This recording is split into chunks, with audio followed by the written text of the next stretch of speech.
I got a major promotion. My dream job after 6 years. I booked a table for 8. No one came. That night, my uncle posted, "So proud of our star." It was my sister. She got a spray tan and signed up for a reality show audition. I paid the $2,400 bill, drove home, and terminated the mortgage I'd quietly covered for 4 years. Then I left a note on their door. Didn't realize stupidity was a billable skill. I, 32M, never thought success would taste this bitter. After 6 grueling years of 18-hour days, countless rejections, and sleeping on a mattress in my studio apartment, I finally landed the promotion that would change everything. Senior Vice President of Strategic Development at the city's most prestigious consulting firm. The salary jumped from $65,000 to $180,000 overnight, plus equity that could set me up for life. The call came on a Tuesday morning. My hands shook as I hung up the phone, staring at my reflection in the black computer screen. This was it. The moment I'd visualized every night before falling asleep, exhausted from another day of proving myself worthy of a seat at the table where decisions were made. I wanted to celebrate with the people who mattered most. My family had always been everything to me, even when I felt like nothing to them. Growing up, my sister was the golden child, the one with natural charisma, who could light up any room just by walking in. I was the quiet one, the responsible one, the one who fixed problems in the background while she took center stage. But this time would be different. This time, I had something worth celebrating. I booked a table at Meridian, the 5-star restaurant downtown, where reservations were harder to get than concert tickets. 8 seats around their famous mahogany table in the private dining room. The deposit alone was $400, but money wasn't an issue anymore. I invited my parents, my sister and her boyfriend, my uncle and aunt, and my 2 closest college friends who'd stuck with me through the lean years. The invitations went out with genuine excitement. I explained about the promotion, how this was the culmination of everything I'd worked toward since graduation. I wanted them there to share this moment, to finally see that all those missed family dinners and canceled weekend plans had led somewhere meaningful. Everyone confirmed. My mother said she was proud of me and couldn't wait to celebrate. My father mentioned he'd wear his good suit.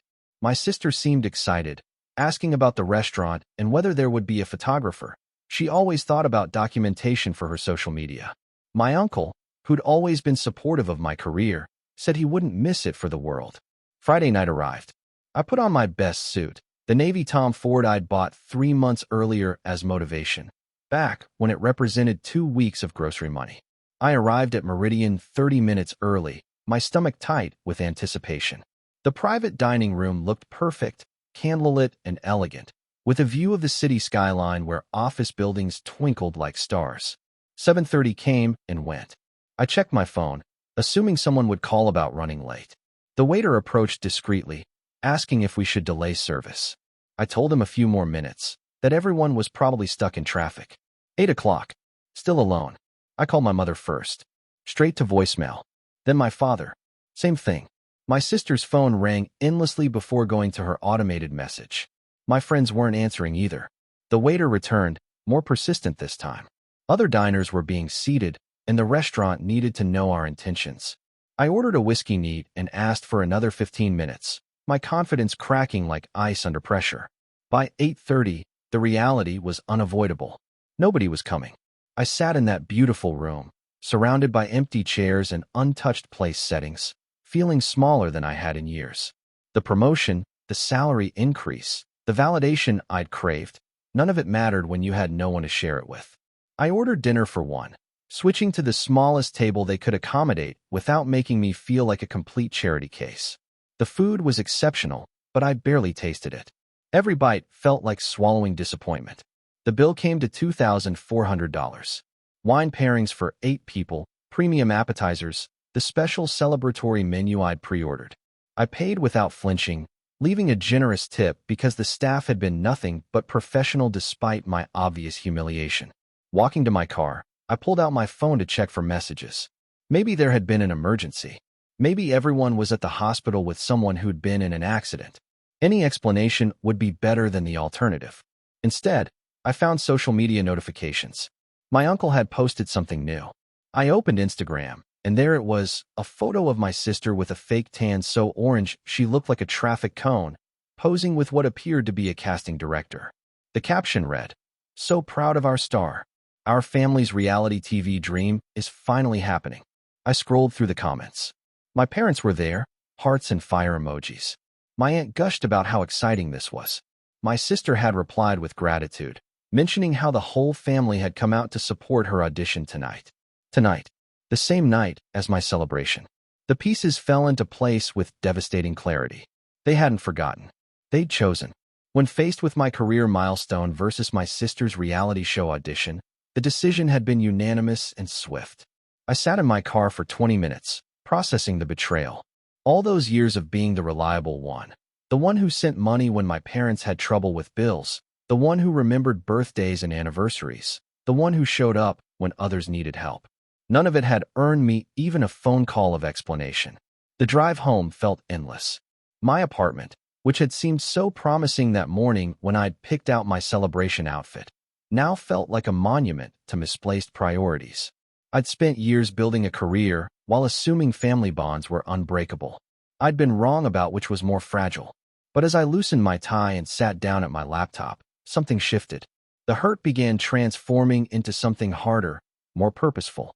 If they wanted to treat me like I was invisible, then perhaps it was time to disappear in ways they'd actually notice. I opened my banking app and navigated to the mortgage account. For 4 years, I'd been quietly covering my parents' monthly payments after my father had lost his job and never quite recovered financially. They thought their house was secure because of some mysterious loan modification they'd never fully understood. In reality, I'd been paying $3,200 every month to keep them from foreclosure. My finger hovered over the account termination button. This wasn't just about money. It was about recognition. They wanted to celebrate my sister's potential reality TV appearance while ignoring the reality of who'd been keeping their roof intact. I clicked terminate. The confirmation screen appeared, asking if I was sure. I was sure. The automatic payments would stop immediately. They'd have 30 days before the bank started foreclosure proceedings. Next, I opened a document and began typing. The note needed to be perfect, direct enough to make my point, sharp enough to cut through their obliviousness, but not so harsh that I'd regret it later when the anger faded. Didn't realize stupidity was a billable skill. Since you're all apparently too busy with spray tans and reality TV dreams to acknowledge actual achievements, I figured you could handle actual reality. The mortgage payments I've been covering for 4 years end today. Good luck with that. Your invisible son/brother/nephew. I printed it, folded it carefully, and drove to my parents' house. The windows were dark. They were probably still out celebrating my sister's big moment. I taped the note to their front door where they couldn't miss it, right at eye level. Update 1. The call came at 6:47 a.m. My mother's voice was panic-edged and shrill through the phone speaker. She'd found the note when she went out to get the newspaper. She wanted to know what I meant about mortgage payments, demanded to know if this was some kind of joke. I let her talk herself out before responding. I explained calmly that I'd been covering their mortgage since Dad lost his steady income, that the bank had been ready to foreclose until I stepped in with a private arrangement. She'd gone quiet then, the reality sinking in. She asked why I'd never told them. I reminded her about last night, about the celebration they'd all skipped, about finding out through social media that they'd chosen my sister's audition over my promotion. She tried to explain, said they'd gotten confused about dates, that my sister's opportunity had come up suddenly. I told her there was nothing to explain. They'd made their priorities clear. My father called an hour later. His tone was different, angry rather than panicked. He accused me of holding money over their heads, of being manipulative and cruel. He said family wasn't supposed to work like this, that you don't abandon people over missed dinners. I asked him what he called leaving me alone at a restaurant for 3 hours, what he called not even sending a text message, what he called letting me pay $2,400 for a celebration nobody attended while they were across town cheering for a reality show audition. He hung up on me. My sister texted around noon. She claimed she hadn't known about my dinner, that she'd thought it was next weekend. She said the audition had been last minute, that she'd only found out that morning and had to bring family for support. She promised to make it up to me. I didn't respond. I'd heard enough creative explanations for one day. Update 2. By Wednesday, the family group chat was a battlefield. My uncle, the same one who'd posted proudly about my sister's audition, was now trying to play mediator. He suggested we all sit down and talk this through like adults. He reminded me that family was forever, that money was just money.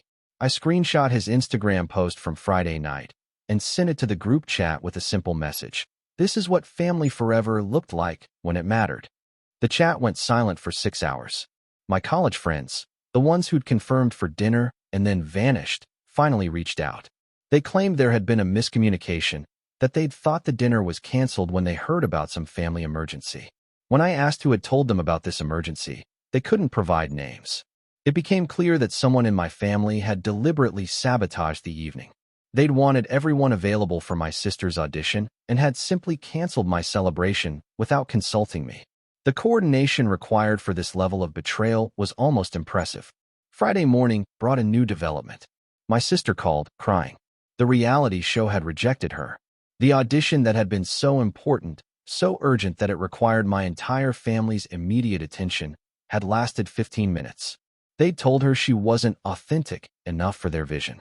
She wanted comfort. She wanted her big brother to tell her everything would be okay, that there would be other opportunities. She wanted me to be the reliable one again, the one who fixed problems and absorbed disappointment so others didn't have to. I told her I was sorry it hadn't worked out, but that I had a meeting to attend. I hung up before she could respond. The meeting was real. My new position required me to relocate to the company's Chicago office within 60 days. I'd been dreading telling my family about the move, worried about leaving them behind. Now it felt like a gift. Update 3. The foreclosure notice arrived at my parents' house on a Tuesday. My mother called, sobbing, begging me to reconsider. She promised things would be different, that they'd never take me for granted again. She offered to pay me back, though we both knew they didn't have that kind of money. I listened to her pleas with surprising detachment. 6 months earlier, her tears would have broken my resolve instantly. Now, they felt like background noise to a conversation that should have happened years ago. I told her I was moving to Chicago. The promotion came with relocation requirements, and I'd be leaving in 3 weeks. I suggested they use the time to explore their options. Maybe my sister's reality show connections could help with housing. She asked if I was really going to let them lose their home over one missed dinner. I reminded her it wasn't about one dinner. It was about 4 years of invisible support met with public indifference. It was about being treated like a backup plan instead of a family member. It was about discovering that my achievements meant less to them than my sister's spray tan. She accused me of being vindictive, of punishing everyone for what she claimed was an honest mistake. I told her the only mistake was mine, believing that doing the right thing would eventually be noticed and appreciated. I'd learned better. My father called the next day with a different approach. He'd found a lawyer who specialized in family disputes. They wanted to explore whether my financial support had created a legal obligation, whether I could be forced to continue the payments. I laughed for the first time in weeks. I told him to go ahead, to subpoena my bank records and discover exactly how much of their comfortable lifestyle had depended on my invisible generosity. I suggested they also review their tax returns, since they'd been claiming mortgage interest deductions on payments I'd been making. The legal threats stopped after that conversation. Moving day arrived with unseasonable clarity. Chicago had offered a signing bonus that covered all relocation expenses, plus a furnished corporate apartment for the first 6 months. As the movers loaded my belongings, I felt lighter than I had in years. My parents came by while the truck was being loaded. They looked smaller somehow, aged by the stress of impending financial disaster. My mother hugged me goodbye, whispering apologies and promises that things could still be fixed. I hugged her back, but without the desperation I'd once felt to maintain these connections at any cost. I told her I forgave them, which was mostly true. I also told her that forgiveness didn't require me to resume being their safety net. My sister arrived as I was locking up the apartment. She'd brought coffee and what she probably thought was a peace offering, a framed photo of us from childhood, both of us grinning at some long-forgotten birthday party. She asked if we could start over when I got settled in Chicago. She promised to visit, to make more effort, to be the sister I deserved. I took the photo and thanked her. I didn't promise anything in return. The drive to Chicago took 9 hours through landscapes that gradually shifted from familiar to foreign. As the city skyline appeared on the horizon, I realized I was smiling. For the first time in my adult life, I was moving towards something instead of carrying others along with me. My phone buzzed with messages throughout the journey. Family members who'd been silent during my celebration were suddenly eager to maintain contact. My uncle wanted to know about job opportunities in Chicago. My aunt suggested family visits. Even my college friends were talking about road trips. I read the messages at rest stops, but didn't respond. They'd had years to value my presence. Now they could learn to navigate my absence. 6 months later, my career has exceeded every expectation. The Chicago office has become my domain, and I've built relationships based on mutual respect rather than one-sided obligation. When colleagues invite me to celebrations, they show up. When I achieve milestones, people notice. My family's updates reach me through social media algorithms. My parents eventually sold the house, downsizing to a rental they can afford. My sister found work at a local salon, capitalizing on her reality show experience even though it hadn't led to fame. My uncle posts less frequently about family pride. Sometimes I wonder if I was too harsh, if there might have been a middle ground between doormat and disappearance. But then I remember sitting alone in that restaurant, surrounded by empty chairs and unfulfilled promises, and I know I made the right choice. The people who matter will show up when it matters.